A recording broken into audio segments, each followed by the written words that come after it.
Welcome all in this lecture. In this lecture, I will show you how to plot data using Origin software. So at first you need to install the Origin software in your laptop. There are different versions of this software. You can use starting from 8 or 8.5 or 9, any one of these. After installing the software in your laptop, you need some data which you have to plot. So I have some data which is ready in my laptop. So this is my laptop and I have stored my data in some specific folder. So this is my folder where I have stored my data. So this is my particular folder where I have stored my data. So this may be mentioned that all the data is in dat file .dat format, but you may also store your data in text format. Origin can plot a wide variety of file formats. Now we have to open the particular software, that is Origin. So I am opening the software. Right after opening, you will see this particular box. So this is called workbook. We can also bring a workbook in this way. Suppose I am deleting this one. So if you click, you just see this is new workbook. So if you click this one, so you will get a workbook. Workbook means you will see that there are two columns are there, AX and BY. That means X values will be here in this particular column and the corresponding Y values will be in this Y column. So as I have stored my data in which there are some X values and the corresponding Y values, I have already stored them. And you can if you take some data from your laboratory, then what you can do, you can open a notepad file. After opening the notepad file, you just write the data, and suppose X value is 1 and the corresponding Y value is 2. So you have to write 1 space 2, and below of it, suppose next X value is 3 and the corresponding Y value is 5. So in the next row you have to write just 3 and 5. So this means actually you have to write the values in two columns. One will be the X column and another will be the Y column. In Y column, corresponding Y values for a particular X value will be there. So after arranging this data, suppose you are arranging the data in your notepad, then you save in either text format, txt format, or .dat format, and you have to save this particular file in your folder. So after saving the particular file, then you open the Origin and you just see that what I am doing now. I am just selecting this particular workbook. Selecting means you just keep your mouse cursor in the position AX and drag it. So I am dragging it. Then this means that is I have selected my workbook. Then you move to this particular icon. You just see that this is import single ASCII. So you click import single ASCII option and you plot a particular data. Suppose I am clicking in one of my data file. This is the name of the data file. This is 193 omega s. You can give any name to your data file by which you can recognize that is which data you want to plot. So this is my data file and I am double clicking it. Either you can select this one and you can also open. So I am double clicking this one. So the data comes to this workbook. So you see that these are the X values and these are the Y values. Now I will plot this data. So how to plot? Again I am selecting, I am just putting the cursor on AX and dragging it. So this workbook is selected now, and you just look that just below of this Origin lab, there is a line here. So this is for line plotting. So if I click this one, then the graph will be like this. That is this is a line type of plotting. And next one is the scattered data. So this is the scattered data. So I can also plot in scattered data format. Next is the line plus symbol. That means if you look the graph carefully, you see that a line has been joined to the scattered data. So you can use any one of the format as per your choice. So suppose I am selecting the scattered data. So this one is the scattered data which I have plotted. Now suppose you want to show some more curves in the single graph. Suppose if you look the transistor characteristic graphs, then you will see that there are several curves in a single graph. So next I will show you that is how to plot several curves in a single graph. So for that purpose you have to use a particular function, that is import multiple ASCII. You just see that is to plot a single graph I have used this particular function, that is import single ASCII. But now I will use the function import multiple ASCII. So I am clicking this particular icon, then it will ask for the destination folder. So this is my folder in which I have stored my data. So at first I have plotted just one data. Now I want to show some more data in the same graph. That is why I will select some data. So suppose I am selecting this one. So selecting means you have to double click on that data. So I have double clicked on that data. Next I am selecting this one. Next I am selecting this one. Next I am selecting this one. So I have selected 4 more curves, and after the selection you have to click this add files, then OK.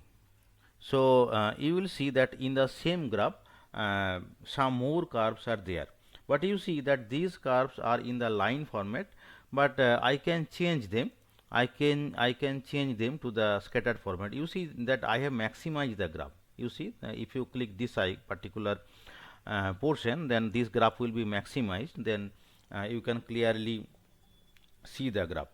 So suppose I want to make this particular line to scattered one. So for that purpose what I am doing, I am just double clicking the lowermost curve.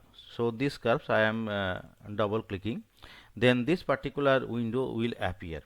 So you see if you look at this particular white portion, you see that there are total 5 data are there, and these are the name of the data file. So when you will see this, you can see the name of the data files which you have selected to plot in this particular graph. So for the first data file, you see that in the preview this is the symbol of that particular graph. So I have plotted the scattered data, and the symbol of the data is in square format and it is field square. So suppose I want to change that. So how to change that? So for that purpose you have to click this button, triangular shaped button, and suppose I want to change it to the unfilled square. So this is the type of the symbol which I want to use. So for the next curve, you see that plot type is line. That is why in the graph there was line type of graph, but I want to change it. I want to change the line type of graph to the scattered data. So you see I am clicking this box, then I have selected scattered one. So when I have selected scattered one, by default this symbol is showing. That means that if you look at the graph, then this particular symbol will be used. For example, suppose if I click apply, then you see this one is the symbol, but I want to change that symbol.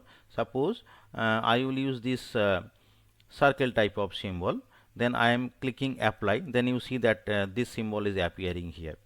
So I will choose circular type of symbol for the next curve. Then again I am clicking the next data. You see plot type is line, but I will change it to the scatter data. Then again I am clicking scatter one.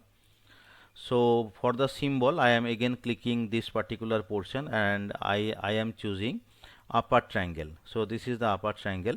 For the next graph, you see again this one is plot type is line, but I will change it to the scattered data. So I am selecting the scattered one. Then I will change the symbol. Suppose this one is the lower triangle, and for the last one again plot type is line, but I will change it to the scattered data. I am changing it to the scattered data, and suppose I am using this particular symbol for it. So in this way I can change the plot time. That means you can change the linear line plot or scattered plot according to your need. For example, I want to show scattered data for all the curves, but suppose you want to show some of the curves as line plot and some of the plot as scattered plot. So you can do anything. So in this way, after selecting all these things, then you have to click apply, then OK. So you see this is the graph, and in which I have plotted several curves. Now suppose you wish to change the size, thickness or color of the symbols, and you can do it very easily. For that purpose you have to again the click the lowermost curve. So I am just clicking this one, and you see there is an option that is size. Suppose I want to increase the symbol size, then I will click here and I am selecting 15 for all the data. Then again for the next data, again you have to select the next data at first, then you should increase the symbol size to 15, again select the next data, then increase the size to 15, again select the next one, then increase its size to 15, again select the last one and increase the size to 15, then apply, then OK. So you see that I have increased the symbol size. Suppose you want to change the thickness of the symbol. For that purpose you again double click the lowermost graph, and you see there is a edge thickness option. This one is default. So suppose I want to increase it. So suppose I am selecting the edge thickness to 30. So I have selected 30. This one is a preview. Preview is saying that you see that is thickness of the symbol has been increased now. Now you select the next one, next data, and again you just set the thickness to 30. Again the next one you set the thickness as 30. Next one again set the thickness as 30. Next one again you can choose the thickness 30, then apply, then OK. So you see I have increased the thickness. Suppose you want to change the color of any one of the curve. So you just again double click it. So this one is the edge color, this is automatic. Then select the individual color, that is next to automatic. Then you will get different options. Suppose I am selecting the red one. So suppose I will change only the lowermost curve. So then I will click apply, then OK. So you see that color has been changed. In this way you can change color of any one of the curve. So after adjusting the symbol and plot type, what you have to do, you have to put grid lines. Grid lines means, you see in books or in journals you will observe that this is the vertical axis, but opposite to the vertical axis, just top of the vertical axis, another line is there. Again right of the vertical axis there is another line is there. So top of the horizontal axis there will be another line, and just right side of this particular vertical axis there will be another line. So to give these lines opposite to the vertical and horizontal axis, what you have to do, you have to double click in this particular tick level. So suppose here it is written 1 2 3 4 5 6. So these are known as tick level. So suppose you put your mouse cursor on these ticks, then double click, then this particular window will appear and you will see a option grid lines here. So you just click on the grid lines, then you see this vertical axis is already selected. It means that suppose I want to put a line opposite to the vertical axis, then you have to check this opposite. So I am checking this one.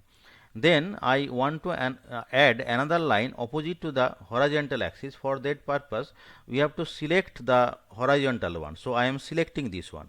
So now this horizontal axis is highlighted, and I am checking the opposite one, then apply, then OK. So you see that I have added lines opposite to the vertical axis and horizontal axis. So after adding these grid lines, what I will do now, I will indicate that there are different curves in the graph, but these different curves have some meaning. Meaning means, suppose these graphs correspond to different temperature. You have observed that in the transistor output characteristics there are several curves, and each curves denote a particular base current values.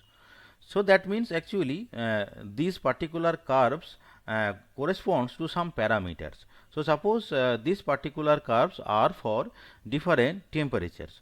So I will indicate that which curves is for what temperature. That purpose I will set this particular box.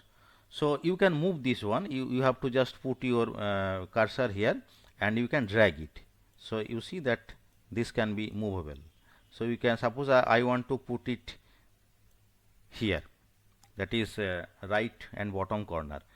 So you see that I have used different symbols, and in this particular box these symbols are automatically showing.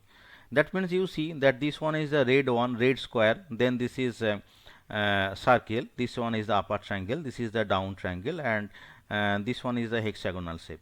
So all these symbols appearing here. Now suppose I want to write something. So for that purpose you see capital B is there. So you have to put your cursor on capital B and you just double click on it. Then you will see such type of thing.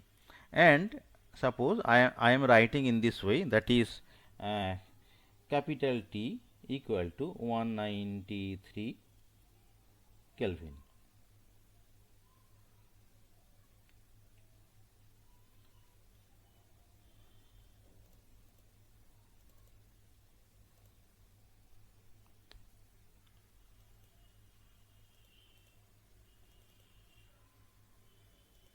Here by mistake that box has been deleted, but when you write, you just write on this %2.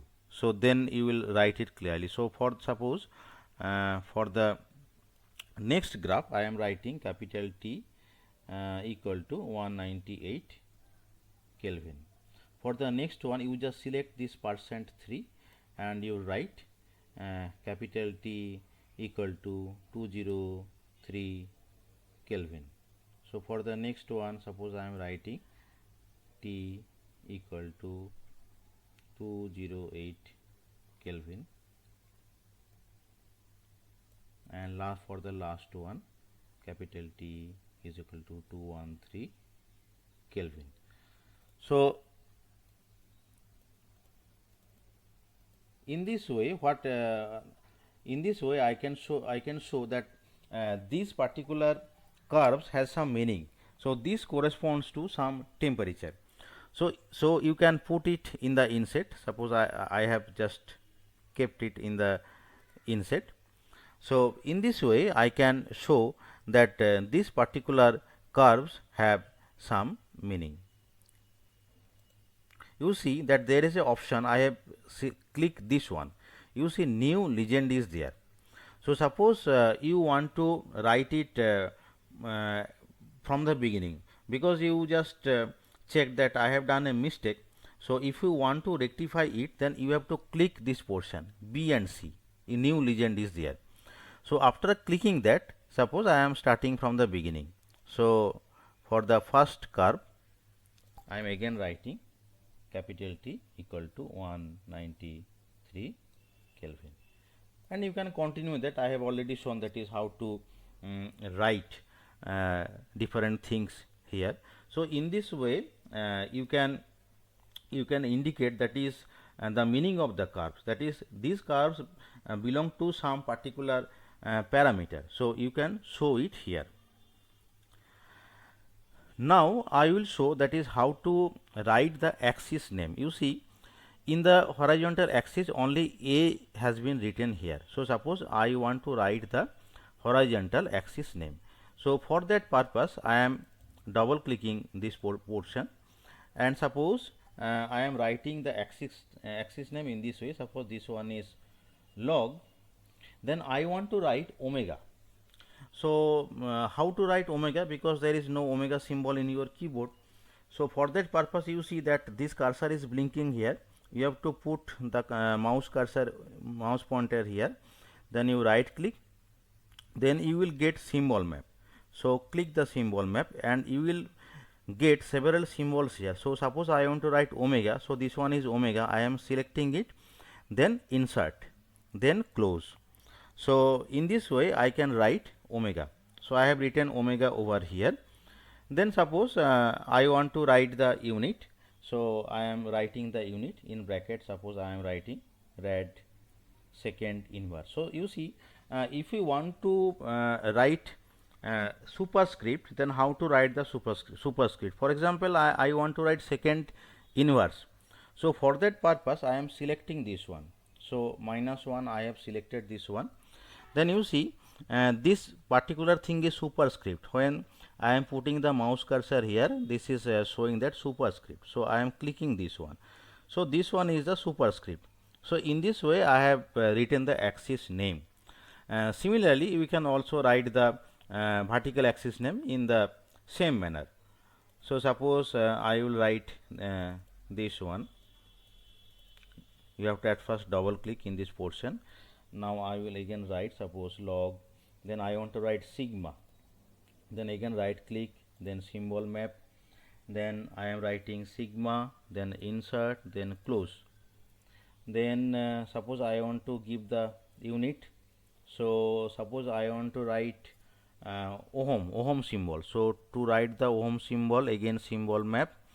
After opening the symbol map, you can get the ohm symbol. This one is the ohm symbol, then insert, then close. Then suppose I want to write inverse, this is -1, then suppose I want to write centimeter inverse. So for superscript I will use again this function. For superscript I will again selecting this one, then the superscript option. Okay, so I have completed writing the axis names. After putting the axis name, suppose you want to write the name of the curve. So how to write the name of the curve? There is option text T. You just click the text tool and click any portion of the graph where you want to write. So I am clicking this portion. So this box is appearing and I am writing the name of the curve. Suppose this one is frequency conductivity curve, and suppose just below of the graph I want to write the figure name. Suppose this one is figure 1. So in this way I can write anything in the graph by using this particular text tool. And suppose I want to increase the size of the axis name. So for that purpose you just at first select it. After selecting you will get this option to increase the size. So this is font size. So suppose I have changed the font size to 28. You see that size has been increased. For this vertical axis I can also increase the size. If you want to change the font, then you just select this one, and this is for the font. You can select any font. Suppose I want to use Times New Roman, so I am selecting this one, Times New Roman. For this also I am selecting Times New Roman. In this way you can also change the font for the axis name as well for these writings also. You can also increase size by using this option, and you can change the font size by using this option. We can also increase the size of the tick levels if you select this one. So after selecting this one you can change the font and the size. For vertical axis also you have to select this one and you can increase the size, and also you can change the font. So in this way, after plotting these things, now you have to save this graph. So how to save? You see that there is a save option here, save project. So now suppose I am giving the file name. Suppose file name is 123. Then I am saving this. So in this way you have to save this graph. Now after saving, what you have to do, that is you have to suppose you have to send this graph in some journal. For that purpose, what you can do, you can save this graph in PDF format, PNG format. So you can save this graph in different formats. If you use this particular function, then you have to go to file, then you have to go to file, then export graphs option, then open dialog. So this dialog will be opened. Then at first you will come to the path. So this is the path. Path means that where the graph will be saved. So suppose I want to save my graph in a particular file. So you have to at first select this one, this PC. So after selecting this PC, then you go to particular drive. This is C drive. Then suppose this folder. Then again this folder. So after selecting this folder, I am clicking OK. So this is my preferable folder, and suppose I want to save the graph in PDF. So you see, when you click this image type, you will get several options. So different options are there. PDF options are there, PNG, EPS, that is encapsulated PostScript. So you have to choose a particular format. So suppose I am choosing PDF format. So here I have selected the PDF format. Then you see there is a option preview. So when you click this preview, so you will observe that this will be the graph. This will be the graph.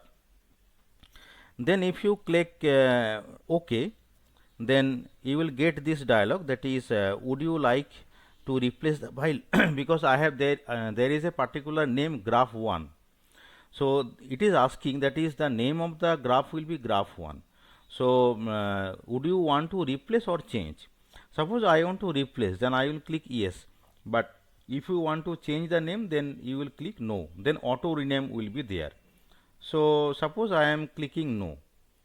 Then there is a script window. Graph1 is exported. So next I will move that particular folder to see, that is whether the graph has particularly came or not. So you see graph2, that is automatic renaming. Graph1 is already there. So the new name is graph2. So I am clicking this graph2. Then you see that this is the PDF file. So I have exported the graph in PDF format. So in this way you can export it to a particular file. Another thing is there, that is you can set up the page also. So this one is the page setup. You see this is in landscape format, but in most of the books or journals often this portrait form is used. So you can change the orientation in this way, that is portrait. So okay, then you see this is the portrait format. So for the portrait format I am again just resizing this one, and this one is I am putting inside the graph. Suppose you don't want to show the border of this rectangle. So suppose if you do not want to show this one, then you have to just double click this one,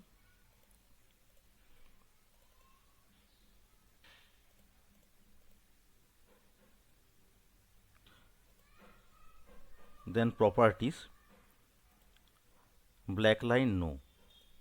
So you see I have just removed the border. I am again showing that you just click on this portion, then right click,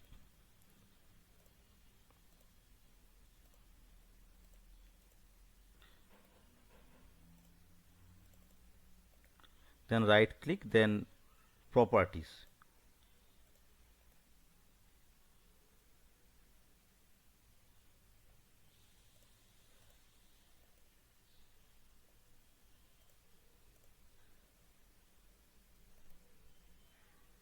Properties. In this way you can select properties. In the properties you select the background option, and background option will be none, means no line will be there. So in this way you can remove the black line, and we can move these writings to any portion. Suppose you want to show the name of the curve here, so you can move that. We can also move all these things, that is suppose you want to show a little below of it, then you have to show here. You can again increase or decrease the size according to your need. So in this way you can change the orientation. Now another option is there. Suppose you want to check any value of the any point. So for that purpose you have to use data reader. So this one is the data reader. So if you put the data reader here, then it is showing the value of this particular point, that is x value is this one and y value is this one, and this is for the curve 193 omega s, that is lowermost curve. Suppose you are putting this cursor here, then it is showing that is for the next graph, this is x value and y value. You can move any portion. So in this way you can check that is what is the data at a particular point of a curve. So these are the basic thing about the graph plotting. I hope you have understood. So I also thank you for listening the lecture. In the next lectures I will also demonstrate some other functions of the Origin Lab, and thank you all for listening the lecture.